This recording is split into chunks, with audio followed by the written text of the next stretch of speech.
The timing of this, I'm very intrigued by, because Belichick has already shot this down through The Athletic. Let's first say this. But the North Carolina head coach for football, he is hearing from multiple teams in the NFL. That's the report from Tom Pelissero of NFL Network, including the Raiders with minority owner Tom Brady, with gauging interest on whether or not Belichick would want to return to the NFL. This is from Tom Pelissero earlier on Wednesday. Multiple NFL teams inquiring, including the Raiders, Tom Brady, who recently spoke with his old coach. Yes, he did. He actually called to help recruit a quarterback to North Carolina on behalf of Bill Belichick. And The Athletic and Diana Rossini shot this down, just said per sources, but said that he has no interest. He's informed teams he has no interest. And keep in mind, at the presser, he did say, I didn't come here to leave.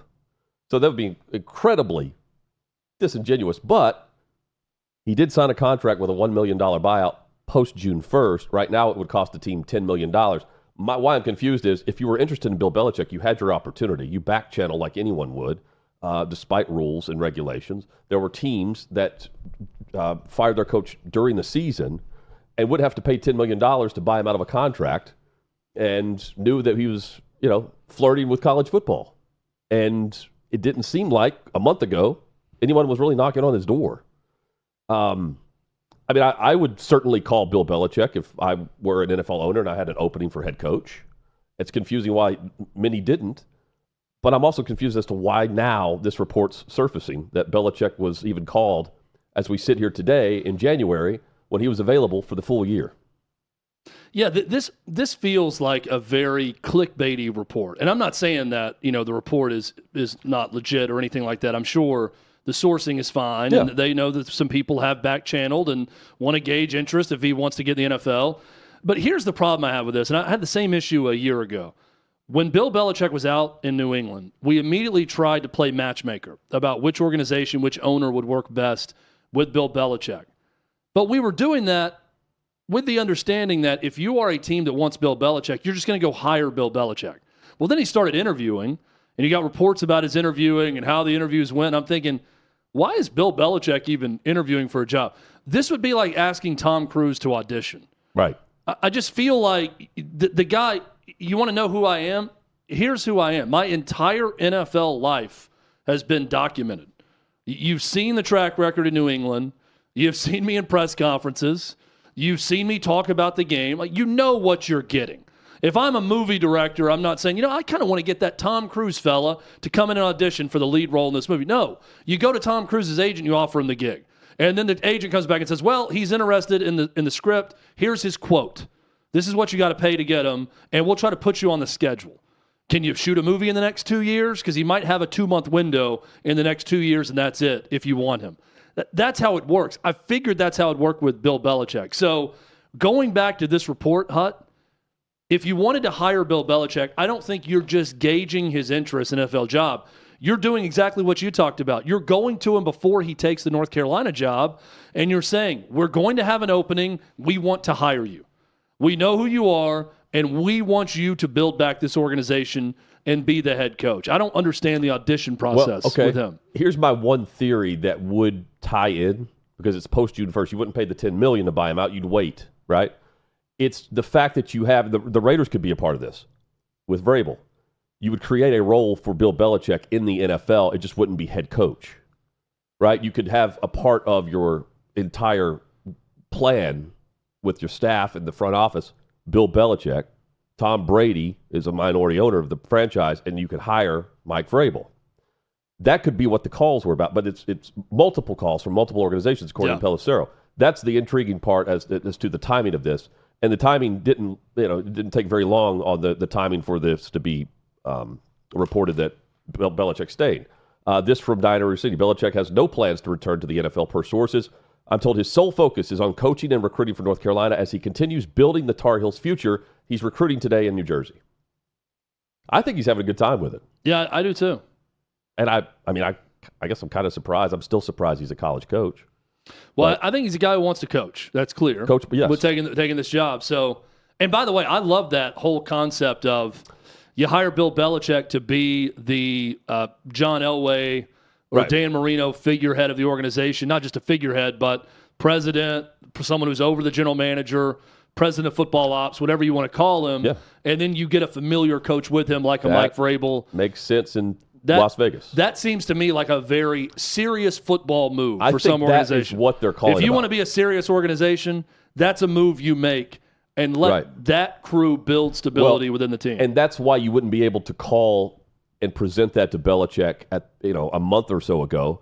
Brady's just now becoming he's official. He's been approved as a minority owner of the Raiders. He's running things now. You just fired your head coach officially, and you're gauging interest to see when you may be able to talk to Mike Vrabel, which is coming up later this week. But it comes up after his meeting with the Patriots. He's going to be in New England tomorrow, and he's scheduled to be there on a Thursday where the Patriots have already gone through it and checked the box off for the Rooney Rule, where you have to interview 2 minority candidates outside of the organization to get the Rooney Rule checked off the interview box. But here's the other factor. Ben Johnson is scheduled to interview via Zoom with them on Friday. So they could not let Vrabel leave the facility if they want, or they want to, and I think Kraft, this is his first time actually conducting a coaching search, I would want to talk to Ben Johnson with the quarterback I have. But I also know what Mike Vrabel can do with a quarterback. I think Vrabel's going to have his pick. And he's also going to choose whether or not he wants to stay where he is when he visits New England tomorrow. That's a great fit for him in New England. We certainly know what he's about and how he's built and his mission statement as a head coach. It's going to be his show. But I think his show fits the Patriot way. I think it fits the Patriot way with one caveat. I want to know who he's bringing in as offensive coordinator for Drake May. May I present an option? You got to have a really good plan there. Arthur Smith? Yes. Yeah. And that was going to be my follow-up point. With the Titans, he got it wrong with Todd Downing. He got it right with Arthur Smith, a guy who was already there within the organization, and he saw something in him, and he was very good for that Titans offense. So my biggest question, if I'm Robert Kraft, is, all right, we know who you are. We know what you're about defensively. We know who you are as a competitor, as an organizer, as a leader. Tell us about your offense. Tell us who the coordinator is going to be. Tell us about your staff, how you see Drake May, how you're going to utilize this young talent at quarterback. Those are the questions I have for Vrabel, and not many others if you're Kraft, given the familiarity with him. Yeah, I think that year was the 2019 going into the 2020 year. 2020 season going into the 2021 playoffs. And that's when Vrabel was overseeing a defense as a head coach that was one of the worst when it came to third down. But offensively, they had a 4,000-yard passer. In Ryan Tannehill, they had a 2,000-yard rusher in the same season. So, I mean, that's legit. They nearly had 2 1,000-yard receivers. They had a 400-yard receiving tight end. They were moving the football, averaging, 27 or 28 points per game. Yeah. And that was with Arthur Smith. Really good offense. And he became the head coach of the Atlanta Falcons and then, for whatever reason, never went and used his talent there. So why would he leave Pittsburgh? Well, there's still some weird stuff going on with Tomlin. There's just always a vibe there. But also, Russell Wilson, how long is he there? He's got the 1-year deal, and then we'll see what goes on after this season. And then what do you do? So a lot to be determined in Pittsburgh, and we'll see what they do in the postseason. What did Tom Brady out in Vegas? He's going to want to talk to multiple people, right? So let's say he wants to chat with Aaron Glenn or Ben Johnson or Brian Flores, or name a coach that he could potentially call a game for or for their team during the playoffs for Fox. That could be a conflict of interest because you're not supposed to openly recruit or tamper in that way, but actually conducting a search in his role is not violating any of the NFL policy. But, Chad, we know how other NFL teams will treat this. Get your hands off our coach, or hey, we want to talk to him too, but we're not allowed to because they're in the postseason. We can only do Zoom. He's in person with them. He's at the stadium. These guys are going to hear about how. Here's the thing, Jack. He's Tom Brady. Like it doesn't. If you just ask to speak with him, of course the coaches are going to take that as a compliment. And he's a TV analyst for Fox, who I would assume any TV analyst would just give their honest opinion, whether they're an NFL owner or not. It's great. I don't. It's an advantage. It's an advantage for the Raiders who hired Tom Brady, or excuse me, who allowed Tom Brady to, and the ownership group voted him in.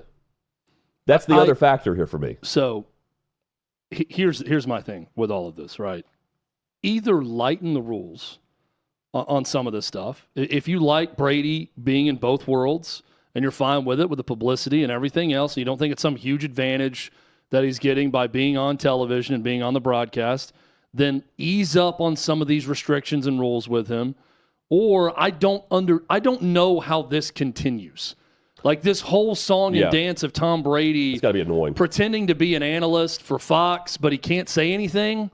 I mean, Fox is paying him millions upon millions of dollars for good reason, because he's Tom freaking Brady, to be on television on their game of the week. But now the NFL is saying, well, he can't say anything and he can't meet with players and coaches, but Tom Brady wants to be in the league and he wants to be a part of a team, so he's minority owner of the Raiders. At some point, something's going to have to give. Yeah. Either the league lessens the rules, we know which way, or Tom Brady stops being a broadcaster and starts being a full-time minority owner, or stops being a minority owner and starts being a full-time broadcaster. It gets a little crazy talking about it in circles with all of this. It's the rules in place. It's a crazy intersection of everything right now with Tom Brady and what he's doing. It's the rules in place for NFL ownership, because they don't want Jerry Jones going after Mike Brown for being cheap, and the Cowboys bringing in a ton of money and the value of the franchise for TV revenue, while they're splitting it equally with the Cincinnati Bengals, who just recently, for the first time ever, built an indoor practice facility. So, like, that's why that's in place, is so the owners don't talk crap to one another. Yeah. And they don't tamper by saying something in the media when another owner is not necessarily available or doesn't want to go in front of a microphone. So that's the reason for it. But he's entered into that world, in that lane, which is impossible. It's impossible to avoid if you're a football analyst for Fox on the biggest broadcast every week. So, yeah, I mean, at some point, this disintegrates.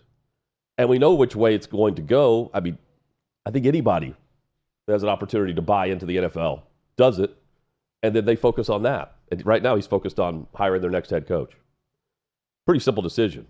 But I mean, he's making $37.5 million per season in year number one. Chad, I mentioned Vrabel. I think the friendship with Brady, we certainly know the respect for his relationship with Robert Kraft.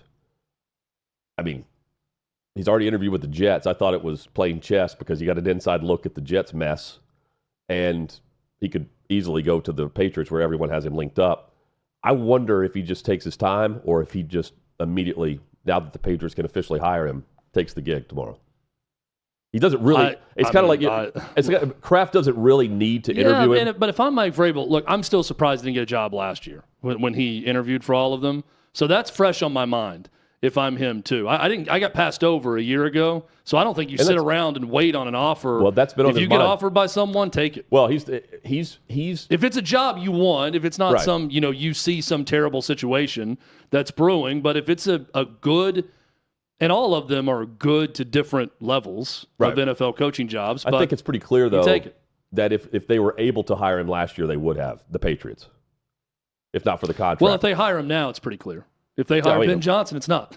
Yeah, I think it's an easy one. It's an easy connection to make. Yeah, I think the moment that announcement's made and that news breaks that Vrabel's going to the Patriots, it's going to be very easy to go through in hindsight and say, oh, they just wanted him all along. Well, they were just contractually obligated to Mayo. And it's on his mind what happened last year. Not contractually obligated to Mayo the way Will Levis is. To Gerard Mayo, I mean, not actual mayonnaise. Yeah. Those are all of Will Levis's contractual obligations. Well, he carries out those obligations better than those of being an NFL quarterback. How would you feel if you I forget the brand name, who cares? If you were the mayonnaise company that has that commercial, Hellman's, I think, from the preseason, and it's playing on like Thursday Night Football ads in like week 17. I'm amazed at the national games I'm watching and when that you ad see it. airs, and I'm thinking, Yeah, I mean, they went all in with it. like the whole They bought the Titans pitch. I don't even know the company. This is how bad ads are. Sometimes you don't Yeah. even know what company it is. I think it's Progressive. It's an insurance company, but Okay. they actually got like known backup quarterbacks, Yeah. like Josh Dobbs, right? Jacoby Brissett, I think is part of it, to be Minshew, the maybe? backup, to come in and do everyday stuff. That's genius. Yes. But they knowingly got a backup That's good. quarterbacks to do it.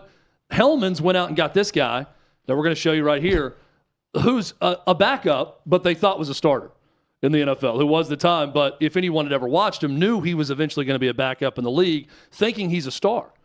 They treated him like Aaron Rodgers in 2010. They did. But they finally had someone that would endorse mayonnaise. This was their discount double check. Yeah, this is their guy. And they did it with Will Levis and not Aaron Rodgers. They should double down on this no matter what happens to his career. He should just be the mayonnaise pitch man. What a turn of a career. I know. If he just is hawking mayonnaise the rest of his life. Yeah, that's one way to put it. Yeah. What if he's the guy? What if he got into a bidding war with Dukes, and then he got to do the Dukes Mayo Bowl, and he was the guy who poured the mayonnaise on the coach, like PJ Fleck, Or he getting doused in mayo. He shows up to the bowl game like Generation X showed up to WCW back in the day from outside the arena. Dressed in all Hellman's. Yeah, look at this. Hellman's gear. How do you feel about this, Chad? Mayonnaise in the coffee. It's disgusting. I've never seen him actually do it. He also says he made it up, right? Didn't he say, something like that. I just said It was stuff just to be something. dumb? Yeah. Oh, great job. Yeah. Hey. Well done. And when you play, I'm like, this guy really, he sticks to the bit. He said He dumb, just made it up. He says dumb He just things made and he it does up. dumb things on the field. It's like, man, I'm all in on this. This guy's like Andy Kaufman when he goes all in on a character. That's Will Levis. I appreciate Will Levis only because I think he's very genuine. Like, I don't think he's faking his commitment to football. I do think he faked this. And when he says made it up, he also, I think, made up the idea that he wants to expand the offense in 2025 with the Tennessee Titans. That's going away with new leadership there. New leadership in Dallas? No, doesn't look like it. They're denying the chance to Chicago interview their Bears for the opportunity to interview Mike McCarthy, the same coach that Jerry Jones didn't want to extend and allowed to go into a lame duck season. Mike McCarthy just has to wait now for his contract to expire if he wants to, and then he can go and interview with the Chicago Bears. Or they offer him a new contract. Or they offer him a new contract, yeah. And he decides to sign it or stay. not. Yeah, but he will get a job if he's allowed to walk out of the door. But it doesn't sound like that's going to happen, and it's not going to happen that Jerry Jones is going to just relinquish any GM duties. This is so, to me, just typical Jerry Jones also, that he doesn't want to do anything because deep down he probably knows, I don't really want this guy to be the coach, but the players like him. They seem to respond to him, all of those things. But if anybody from the outside messes with our guy, how dare you, Chicago Bears, try to interview my guy?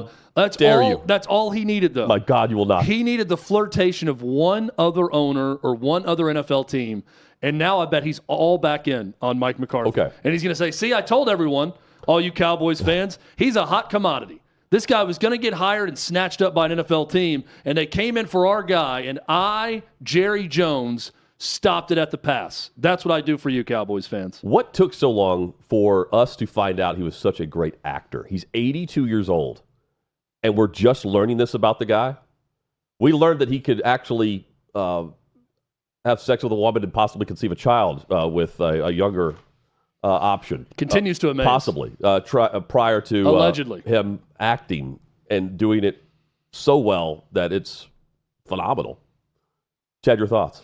Well, I was watching this. I'm a huge Landman fan on Paramount Plus. Billy Bob Thornton, terrific little show. Taylor Sheridan, by the way, does not have a writer's room. He just writes the whole show by himself. It's not a group of people in a boardroom writing. It's just him.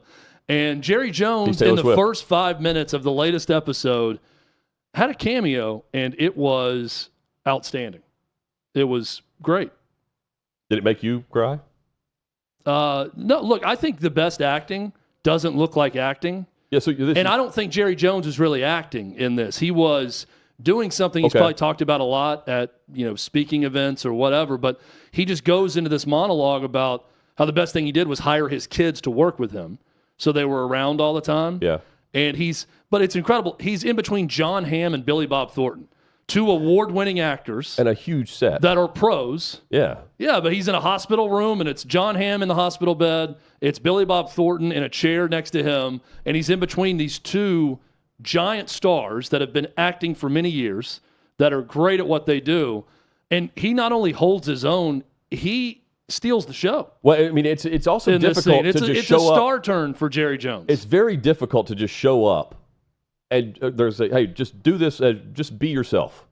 Because you see some awkward moments, right? Yeah. Award shows are a great example where, it just looks weird even though they're just trying to portray themselves. I'm willing to bet Taylor Sheridan, who's a really smart guy, probably I don't think he gave him a script. I think he said, here's the scene. This guy just had his 4th bypass surgery. He's in the hospital bed. He might die if he doesn't slow down. His daughters aren't here. John Hamm asked where his girls are. They're not even there to visit him at the time. And then go. Jerry, you tell him what he needs to be focused on because he's an oil man like you. So oil business guy, dedicated to the craft, all this stuff. Action. And Jerry Jones just crushes it. I mean, he delivers an Emmy-worthy guest appearance type deal. It was amazing. You'll know this. Who hasn't won an Emmy that should, and they won't because Jerry Jones will win? Oh, that'd be hilarious. I don't know who it is that. Like the next person. Let me quickly look this up. Well, it's going to be like Harrison Ford was nominated for an Emmy or for a Golden Globe the other night. Did not win for Best Supporting Actor for Shrinking. Okay. It would be like Harrison Ford has done some TV, but not much, had never won an Emmy, and Jerry Jones wins over Harrison Ford in the same year. That would be the story. I just threw in Best Actor who hasn't won an Emmy. Okay. Steve Carell, Hugh Laurie. Steve Carell as a guest appearance somewhere, not winning because Jerry Jones won for Landman. Okay. That would be an upset. Andy Griffith never won an. How dare the who does the Emmys anyways? Imagine Who votes on these? Jerry Jones wins an Emmy, but Andy Griffith never did.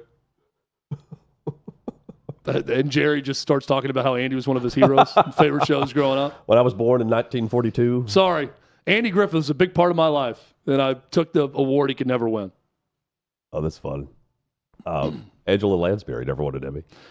I mean, I know. the great Angela Lansbury never won an Emmy, according to. When I think of Angela Lansbury, I think about my grandmother, Nana, because I feel like 75% of the time I walked into her house, she lived next door to me growing up, that I walked into her house after 7 p.m. Yeah. Something with Angela Lansbury would be on. Murder, She Wrote, I think was the show of the time, but I feel like there were 1 or 2 people on. It's funny you bring up Andy Griffith or Angela Lansbury. Those are the 2 people I'd see on her television at all times. Those 2 things and Atlanta Braves baseball in the summer. Those are the 3 things I would see in her house. Yeah, Glenn Close never won an Emmy. Jerry Jones. I don't know Glenn Close. Well, I guess she was in a show for a while. Damages? That was a TV show she was on that was highly acclaimed. This was as of 2018. I don't know what's happened. Jerry Seinfeld never won an Emmy. Yeah, he's not a good actor, so that's why. Tracy Morgan, Courtney Cox. I mean, Tracy Morgan was nominated for 30 Rock. He was very good. Dennis Leary, your guy. Bullshit. I know. That's what I call.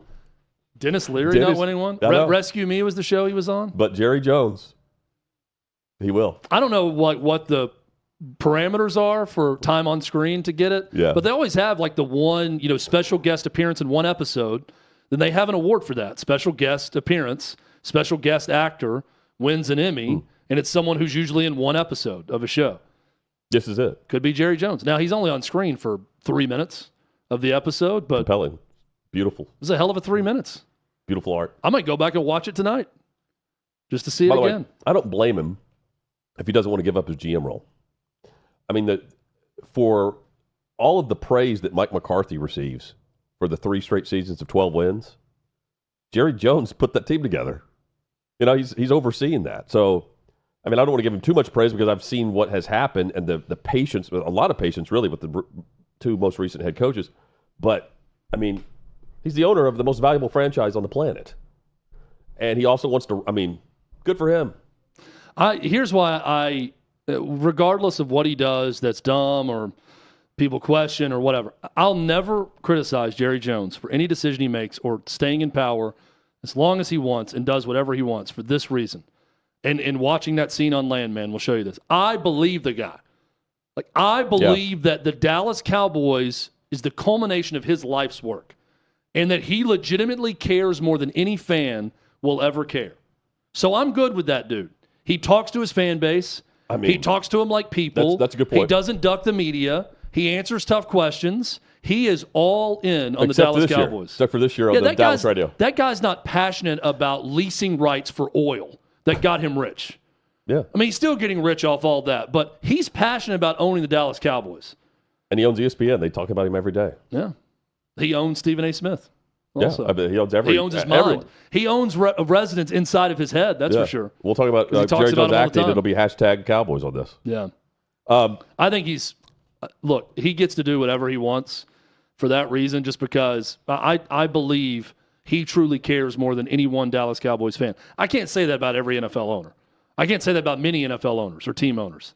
I can say that and believe it about Jerry Jones. So, Chad, my internet is very slow. Okay. While we're on the Dallas topic, Dallas is coming up with some contingency plans because they're hosting the game tomorrow, and there's an ice storm hitting. And I know that Trey Wallace is down there for OutKick, or on his way today. This is going to be brutal in that city because we've seen it firsthand. For me, thankfully you avoided it for the Super Bowl years ago. Never been back to Dallas. Yeah. Never been back to Jerry's world because well, it's not something you really storm. think about in Dallas, always about but it, really I mean, bad it weather. shut down everything, and I mean it's around this time of year. You're right. It's weird. It's not like Chicago where they're voting the mayor out because they couldn't handle the getting the roads cleared. Well, one of the few games this week in the NFL also where the weather's not supposed to be an issue is L.A. Yeah, and they're just wildfires going everywhere. They're also, yes, they are discussing contingency plans there. They're monitoring it. I don't know what you do unless you just move the game. I think you just move it to probably Arizona. Yeah. Phoenix. That would be my guess. Because you have multiple practice facilities if you needed that. Although, the visiting team's just flying out there. Minnesota. Man. Yeah, Arizona makes sense. If it's available. I have no idea. Maybe they have a rodeo going on. I don't know. I don't know what's going on this weekend at that place. How about this? Ricky Pearsall, who was shot before the season, came back and played this year. Was it Brian Robinson also that got shot? Yes. And played pretty quickly? And played that same season. It's crazy. And Brian Robinson was shot in the leg, too. Yeah. And the running back comes back and plays. Didn't shoot himself like Plaxico Burress did. No. The gun was in his pocket. Different shootings. He wants to meet with the team that is accused of shooting him so he can forgive him. Listen. The guy you're involved with, do you think you'll ever face him in a court, or will you ever, I don't know too much about that kind of stuff. I have been in contact with the attorneys and stuff like that, and just getting more information about it because he knew I was busy and I had a lot going on. We just stay here till the sun goes down, and now we got to go home and I got to study and all that stuff. So he knew I had busy days, and so now that the off season's here, I'll probably get more information on that kind of stuff and know how to go about that. But they were definitely asking my opinions about the whole situation and what I thought about it. So are you ever curious about what caused him to? Yeah, I'm curious, but sometimes you just don't got answers for that. You know what I mean? For me, I don't got answers. I don't know where he's came from, what environment he grew up in. Right. And that goes back for what I was just about to talk about, the entire opinions about the whole situation. For me, it's I don't know how he grew up, so I can't judge him as a man just based off of one action that he made. As as violent as a crime it was, God forbid him doing that to somebody else. I don't ever want that to happen. So whatever has to go into that. But for me, just being able to forgive him. At the end of the day, I have to be able to forgive him to have that weight off my chest. You know what I mean? And at some point, I do want to talk to the kid and make sure that if I can create an impact on him in any way, I think that would be really big. And I think I'd be definitely open to doing that for sure. Hats off to Ricky Pearsall there. While I'm listening and watching that the first time, I'm thinking to myself, Chad, would I be able to do that?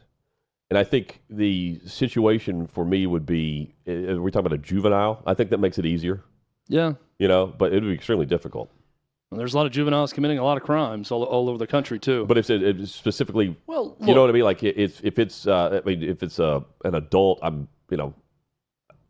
personally, I'm thinking, no, I want to see them, pay for it. It's a weird dynamic there to think about. Lord willing, I would be able to forgive someone who did something awful like that to me if I lived and was eventually okay and all of that. Right. I'll say this though, I'm not going to make excuses or forgive the person based on how they were raised if they shot me. I would forgive them because I would find in my heart to forgive and feel like they were someone who's changed by it also and they weren't going to do it again and learn the error of their way. But let's also be very careful. And Ricky Pearsall probably talked a little too long there. I don't want to make this something where, because you were raised a certain way, it's okay that you shoot people. Well, that's just his environment. They just shoot people over there in that neighborhood, or people that were raised this way shoot people or whatever. I mean, come on. Like, I get that everybody has different circumstances, but if you shoot somebody, you shoot me, you shoot Ricky Pearsall, anything else, it's a huge crime, and you could have murdered someone. So I'm also not going to make excuses for someone that commits a crime like that. So there's a fine line in what Ricky Pearsall is trying to say and what to do in that. I would just be careful not to make excuses for someone who commits a crime like shooting you. Now, forgiving them, great. I'm all for it. That's what we're told to do. That's what we're asked to do. I'm all for that. I would hope that I'd be like Ricky Pearsall and have the ability to do that at some point, but I'm certainly not going to make excuses about the background of the person who shot me. And maybe he's doing that if he wants to affect change. That's great in that circumstance. There are people that someone is on death row because they killed one of their family members, and they'll forgive them. That's big time. I don't think I could do that. Just as I try to figure out, like, sit here today and be like, oh yeah, I would do it. I think in the moment, I don't think I'd be able to do it. No, it would take a long time. Again, that's a big leap. It's not something that I could. It would take. Again, I don't know. Years have a way of changing the way you think. Yeah, it would take a long time for me to be able to forgive someone. Yeah, the way even Ricky Pearsall is talking about. Yep. If I was shot by someone and, I was injured at the time, but I made a full recovery, could I forgive them? I mean, think about his 2, career. 3, 4 years later, probably. The career at stake too. But I don't know. I mean, it's something that, God forbid, not many people that we know are going to have to face or know what they're going to do in that situation. I appreciate the because guy hopefully asking it the doesn't happen question to you. too, because it's I'm surprised the question hasn't been asked or posed that way to this point. Yeah, but maybe the access is changing a bit across the league.